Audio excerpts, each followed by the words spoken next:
Good morning बच्चों, आज हम पढ़ने वाले हैं कक्षा 9 में अध्याय 2 के 2 वास्तविक संख्या में अपरिमेय संख्याओं का संख्या रेखा पर स्थान निर्धारण करना। ठीक है, इससे पहले भी आपको एक वीडियो में बता दिया गया था कि किस तरीके से अपरिमेय संख्या का संख्या रेखा पर स्थान निर्धारण किया जाता है। आज हम उसी में से एक और संख्या लिए हुए हैं जिसका भी हमें क्या करना है, संख्या रेखा पर स्थान निर्धारण करना है, जो कि एक अपरिमेय संख्या। ठीक है, तो ये देखते हैं। हमारा प्रश्न है संख्या रेखा पर वर्गमूल 3 का स्थान निर्धारण करना। ठीक है, संख्या रेखा पर क्या करना, वर्गमूल 3 का स्थान निर्धारण करना। मैंने हमके नीचे रचना लिख के बता दिया है। ठीक है, हम संख्या रेखा में क्या क्या कार्य कर रहे हैं उसको आपको ध्यान से देखना है और समझना है कि किस तरीके से हम संख्या रेखा पर वर्गमूल 3 का स्थान निर्धारण करेंगे, यानी अपरिमेय संख्या का स्थान निर्धारण करेंगे। तो देखिए, सर्वप्रथम हम क्या करते हैं, आपको पहले वीडियो में बताया गया था कि सर्वप्रथम इस तरीके के कार्य करते हैं। तो सर्वप्रथम एक संख्या रेखा खींचा जाता है और संख्या रेखा पर कोई बिंदु ए ले लिया जाता है। ए बिंदु का मतलब बिंदु ए जो संख्या रेखा पर नंबर अंकित है 1, वहां हम क्या ले लेते हैं, बिंदु ए ले लेते हैं और एक लंब रेखा ए बी खींच लेते हैं। ठीक है, और एक लंब रेखा क्या करते हैं, ए बी खींचा, और वो जो लंब रेखा ए बी होती है वो उसकी जो दूरी होती है, वो जो दूरी है वो ए की बराबर 1 इकाई की होती है। मतलब 1 इकाई के बराबर उसकी दूरी होती है। क्या होती है, 1 इकाई के बराबर उसकी दूरी होती है। ठीक है, तो ये हमने एक लंब रेखा लिया, बिंदु एक पर बिंदु ए मानकर एक लंब रेखा ए भी खींचा, जिसकी दूरी होती है ए के बराबर 1 इकाई की होती है। ए बी बराबर क्या होती है, 1 इकाई की, यानी हमें क्या करना है, 1 इकाई लेना है। ए बी बराबर 1 इकाई, जितना हम लंब रेखा डाल रहे हैं तो उसका हमें क्या करना है, 1 इकाई के बराबर लेना है। दूसरा काम हम क्या करते हैं, यहाँ आप देख रहे होंगे संख्या रेखा पर मैंने 0 अंक अंकित किया है और उस 0 अंक को मैंने ऊपर में बिंदु O करके अंकित भी किया हुआ है। तो वहां हम क्या करते हैं, संख्या रेखा पर बिंदु O को केंद्र मानकर इस तरीके से चाप काटते हैं कि वो जो चाप है वो संख्या रेखा पर बिंदु P पर जाकर मिलती है या बिंदु P पर जाकर कटती है। तो यहाँ हम बिंदु O को केंद्र मान लेते हैं और एक संख्या रेखा क्या कर लेते हैं, चाप काट लेते हैं, जो संख्या रेखा पर कहाँ जाकर मिलती है, बिंदु P पर जाकर मिलती है। ठीक है, ये हो गया आपका बिंदु P जो संख्या रेखा पर प्राप्त हो रही है। अब यहाँ क्या करते हैं, बिंदु O को बिंदु B से मिलाते हैं। ठीक है, बिंदु O को क्या करते हैं, बिंदु B से मिलाते हैं, जो क्या करती है, संख्या रेखा पर वर्गमूल 2 का स्थान निर्धारण करती है। यानी हम बोल सकते हैं कि OB और OP की जो दूरी है वो वर्गमूल 2 के बराबर होती है। यानी OP का स्थान और OB का स्थान जो है वर्गमूल 2 का स्थान निर्धारण करती है। ये आपको पहले भी बता दिया गया था इस तरीके से कि किस तरीके से हम वर्गमूल 2 का स्थान निर्धारण कर सकते हैं। यहाँ हम क्या कर रहे हैं, वर्गमूल 3 का स्थान निर्धारण कर रहे हैं। तो यहाँ जिस तरीके से हमने वर्गमूल 2 के स्थान निर्धारण किया, हमें देख सकते हैं हमें एक बिंदु P भी प्राप्त हुई है। तो हम उसी बिंदु P पर, ठीक है, वर्गमूल 3 के स्थान निर्धारण करने के लिए हम उसी बिंदु P पर एक लंब रेखा क्या लेते हैं, एक लंब रेखा PC या कोई भी नाम दे सकते हो, आपको जो नाम देना है वो जो नाम उचित लगते हो वो आप दे सकते हो। मैंने C का नाम नहीं, PC का नाम ले लिया है। ठीक है, तो वहां क्या करते हैं, बिंदु P पर एक लंब रेखा PC ले लेते हैं। जिस तरीके से AB पर एक लंब रेखा लिया गया था, उसी तरीके से P पर एक लंब रेखा BC लिया गया है और उसकी भी जो दूरी होती है वो 1 इकाई के बराबर होती है। उसकी जो दूरी होती है वो क्या होती है, 1 इकाई के बराबर होती है। अब यहाँ हमें क्या करना है, जिस तरीके से वर्गमूल 2 का स्थान निर्धारण किया गया था उसी तरीके से हम क्या करना है, वर्गमूल 3 का स्थान निर्धारण करना है। तो यहाँ फिर से हम संख्या रेखा पर बिंदु O, संख्या रेखा पर बिंदु O, ध्यान से सुनिएगा, संख्या रेखा पर बिंदु O को केंद्र मानकर एक चाप उसी तरीके से और काट लेते हैं। ठीक है, एक चाप क्या कर लेते हैं, जिस तरीके से बिंदु P संख्या रेखा पर प्राप्त होती उसी तरीके से एक चाप और काटते हैं, जो संख्या रेखा पर बिंदु Q पर जाकर प्राप्त होती है। संख्या रेखा पर बिंदु Q पर जाकर क्या होती है, प्राप्त होती है। ठीक है, जो संख्या रेखा पर बिंदु P पर जाकर प्राप्त होती है और उसके बाद चाप काटने पर क्या कर देते हैं, बिंदु जो O है उसको C से मिलाते हैं या जोड़ देते हैं। बिंदु जो है उसको C से मिलाते हैं या क्या कर देते हैं, जोड़ देते हैं। इस तरीके से हम क्या कर सकते हैं, वर्गमूल 3 का स्थान निर्धारण कर लेते हैं। ठीक है, वर्गमूल 3 का क्या कर लेते हैं, स्थान निर्धारण कर लेते हैं और बोल सकते हैं कि OC और क्यू ओ की जो दूरी है वो वर्गमूल 3 का स्थान निर्धारण करती है। वर्गमूल 3 का क्या करती है? स्थान निर्धारण करती है। ठीक है, और यहाँ हम बोल सकते हैं जो बिंदु P है वर्गमूल 2 के संगत होती है और जो Q बिंदु की है वर्गमूल 3 के संगत होती है। इस तरीके से हम क्या कर सकते हैं? वर्गमूल 3 के स्थान निर्धारण कर सकते हैं। यहाँ मैंने रचना में लिखकर बता दिया है, एक बार और देख लीजिए किस तरीके से हमने काम किया है। सर्वप्रथम एक संख्या रेखा खींचा, ठीक है, सर्वप्रथम में क्या किए? संख्या रेखा खींचा तथा संख्या रेखा पर बिंदु A पर एक लंब रेखा AB खींचा, ठीक है, AB खींचा और AB की जो दूरी होती है वो एक इकाई की होती है।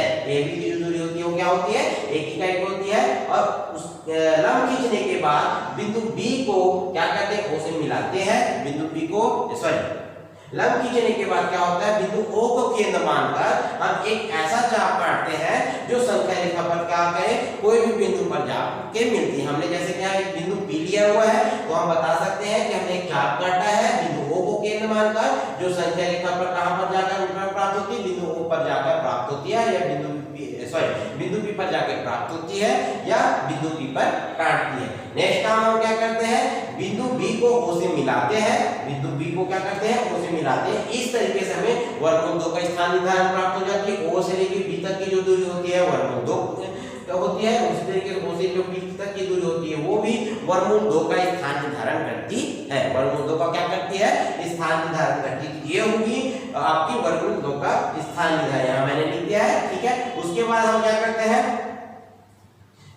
वर्गमूल 3 का स्थान निर्धारण करते हैं। तो जो पहले से हमने वर्गमूल 2 का जब स्थान निर्धारण किया तो हमें संख्या रेखा का बिंदु P प्राप्त हुआ था, तो उसी बिंदु को हम ले लेते हैं और एक फिर से हम क्या करते हैं? लंब रेखा अंकित करते हैं, लंब रेखा लेते हैं और वो जो लंब रेखा लेते हैं उसकी भी जो दूरी होती है AB के बराबर होती है, यानी एक इकाई के बराबर होती है। तो यहाँ हम एक लंब रेखा BC ले लेते हैं। तो यहाँ लिखा होगा, यहाँ लिखा हुआ है संख्या रेखा पर बिंदु P पर एक लंब रेखा BC खींचा तथा BC बराबर एक इकाई लिया। BC बराबर क्या किया? एक इकाई लिया। ये हो गया आपका एक इकाई। उसके बाद हम क्या करते हैं? पुनः बिंदु O पर पहुंच जाते हैं और बिंदु O को केंद्र मानकर जिस तरीके से एक ऊपर के चाप काटे थे और बिंदु P प्राप्त हुआ था, उसी तरीके से एक चाप और काट लेते हैं जो संख्या रेखा पर बिंदु Q पर प्राप्त होती है। संख्या रेखा पर कहां प्राप्त होती है? बिंदु Q पर प्राप्त होती है। ठीक है, और नेक्स्ट काम हम क्या कर देते हैं? बिंदु C को बिंदु O से मिलाते हैं। बिंदु C को क्या करते हैं? O से मिलाते हैं या जोड़ते हैं, जिससे हमें क्या प्राप्त हो जाती है? वर्गमूल 3 का स्थान निर्धारित हो जाती है, यानी वर्गमूल 3 के स्थान में प्राप्त हो जाता है। तो हम यहाँ बोल सकते हैं कि OC और OQ जो है वहां पर वर्गमूल 3 का स्थान निर्धारण होती है। यहाँ मैंने लिख दिया पूरा संख्या रेखा पर बिंदु O को केंद्र मानकर ऊपर कर एक चाप काटा जो संख्या रेखा पर बिंदु Q पर प्राप्त होती है या काटती है, तथा बिंदु O को किससे मिलाते हैं? C से मिलाते हैं, जोड़ते हैं। यहाँ आप देख सकते हैं, यहाँ लिखा हुआ है अतः OQ की जो दूरी होती है वर्गमूल 3 का स्थान निर्धारण करती है। OQ की जो दूरी होती है वर्गमूल 3 का स्थान निर्धारण करती है। यहाँ मैंने बता दिया है आपको OC और OQ की जो दूरी है वो वर्गमूल 3 का स्थान निर्धारण करती है, क्योंकि OQ की जो दूरी होती है वो वर्गमूल 3 होती है। अतः कहा जा सकता है कि जो वर्गमूल 3 है बिंदु Q के संगत है। तो वर्गमूल 3 जो है बिंदु Q के संगत है, उसी तरीके से वर्गमूल जो है 2 है वो P के संगत होती है। तो ये हो गया आपका वर्गमूल 3 का स्थान निर्धारण। उसके बाद आप देख लीजिए अपरिमेय संख्या। उसके बाद आप देख लीजिए अपरिमेय संख्या। मैंने कल भी बताया था अपरिमेय संख्या के बारे में कि अपरिमेय संख्या क्या क्या होती है। ठीक है, अपरिमेय संख्या का मतलब जो दशमलव के रूप में प्राप्त होती है, यानी हम बोल सकते हैं किसी भी संख्या का परिमेय संख्या निर्धारित करने के लिए वो जो संख्या है वो पूर्ण वर्ग संख्या के रूप में प्राप्त होती है, यानी हमें वो देखना है। यदि वो पूर्ण वर्ग संख्या के रूप में प्राप्त नहीं होती है, मतलब आप बोल सकते हैं कि वो जो संख्या दी हुई है वो एक अपरिमेय संख्या है। यहाँ मैंने कुछ अपरिमेय संख्या दी हुई देख सकते हैं, और जितनी ज्यादातर आप जानते होंगे कि विषम संख्या जो होती है वो एक अपरिमेय संख्या के रूप में कहलाती है। ठीक है, क्योंकि वो जो विषम संख्या है वो पूर्ण तरीके से एक वर्ग संख्या के रूप में नहीं कहलाती है। वर्ग संख्या का मतलब क्या होता है? किसी संख्या का वर्ग संख्या का मतलब जैसे 4 हम 8 लेते हैं तो ये पूरी तरीके से क्या है? एक वर्ग संख्या है। क्या अगर हम 4 लेते हैं तो एक पूरी तरीके से वर्ग संख्या है क्या? आपको देखना है 8 लेते हैं तो पूरी तरीके से वर्ग संख्या नहीं होती है, ये घन संख्या होती है। धन संख्या में प्राप्त हो जाती है, लेकिन वर्ग संख्या में प्राप्त नहीं होती है। और हमें अपरमेय संख्या देखने के लिए पूर्ण वर्ग संख्या की पहचान करनी होती है। तो देख सकते हैं 4 जो है ये पूर्ण वर्ग संख्या, क्योंकि 2 का अगर हम 2 बार गुना करते हैं तो हमें क्या प्राप्त होता है, 4 प्राप्त होता है। इस तरीके से आप पता लगा सकते हैं कि वो क्या है, एक पूर्ण वर्ग संख्या है। ठीक है, यहाँ मैंने कुछ संख्या ली है अपरमेय संख्या के रूप में 3, 5, 6, 8, 10 जो है क्या है अपरमेय संख्या।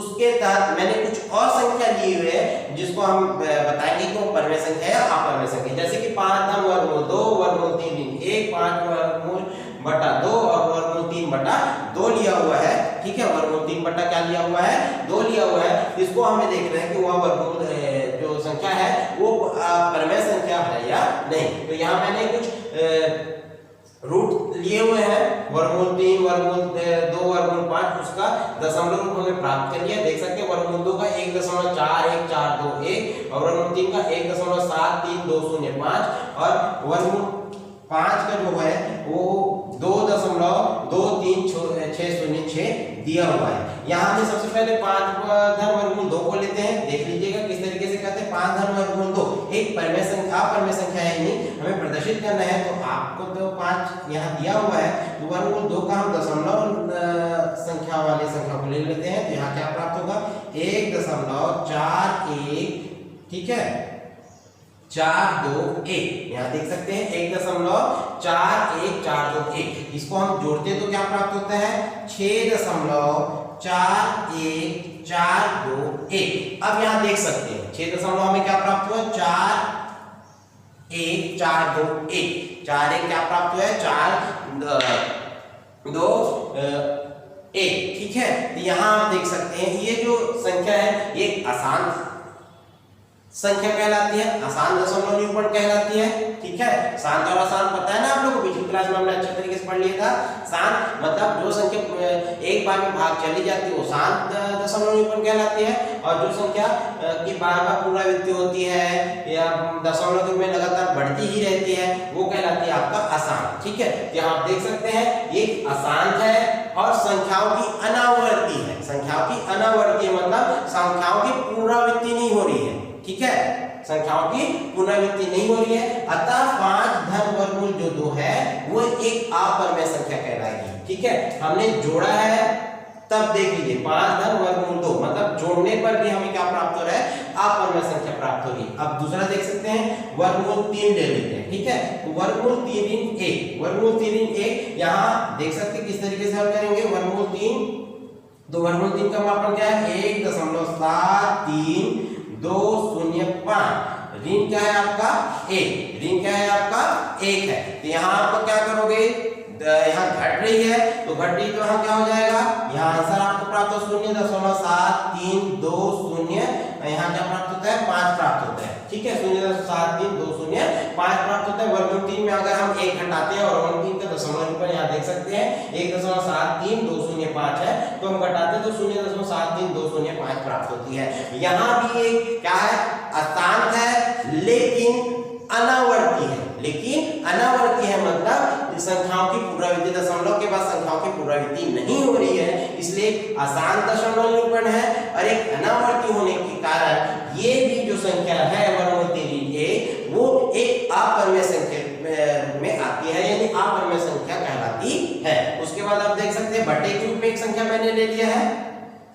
किसके रूप में ले लिया है, बट्टे के रूप में ले लिया है। तो आप देख सकते हैं 5 वर्गमूल 5 बटा 2 वर्गमूल 5 बटा क्या है 2 है। अब वर्गमूल 5 का हमारे पास दशमलव संख्या क्या है 2.23606 बटा 2। अब 2 से उसको भाग देके देखते हैं तो 2 एकम 2 2 एकम 2। ठीक है, और फिर यहाँ क्या आ जाएगा 2 एकम 2 2 अट्ठे 16।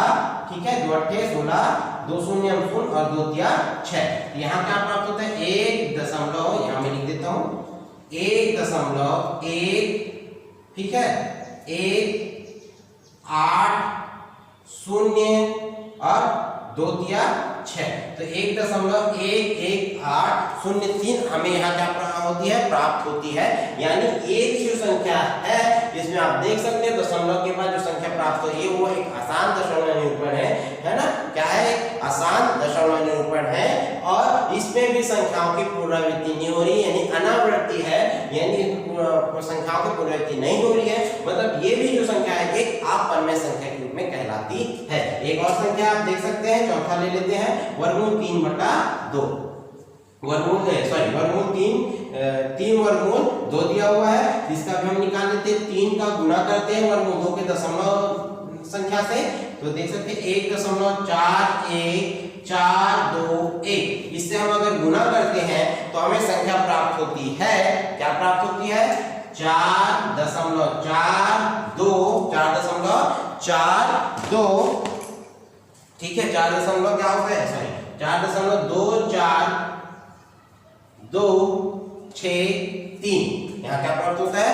4.24263 हमें प्राप्त होता है। और यहाँ भी आप देख सकते हैं दशमलव के बाद जो संख्या आ रही है वो एक अनावर्ती संख्या है और आसान संख्या के रूप में दिखाई दे रही है। ठीक है, किसको गुणा कर रहे हैं तो संख्या दशमलव के बाद 4 या 5 आगे और बढ़ती जा रही है दशमलव के बाद संख्या।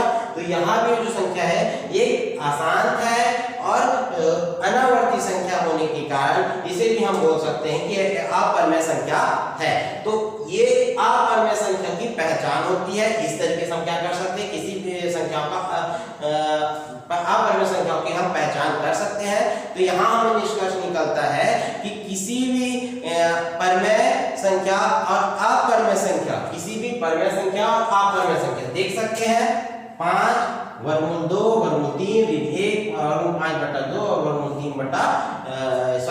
3 और 3 वर्गमूल 2 जो दिया हुआ है। तो यहाँ हम बता सकते हैं कि किसी भी अपरिमेय संख्या और परिमेय संख्या में संक्रिया की जाती है, जोड़ने की, घटाने की, गुणा करने की और भाग करने की, तो हमेशा वहां हमें एक अपरिमेय संख्या प्राप्त होती है। हमेशा वहां हमें क्या प्राप्त होती है?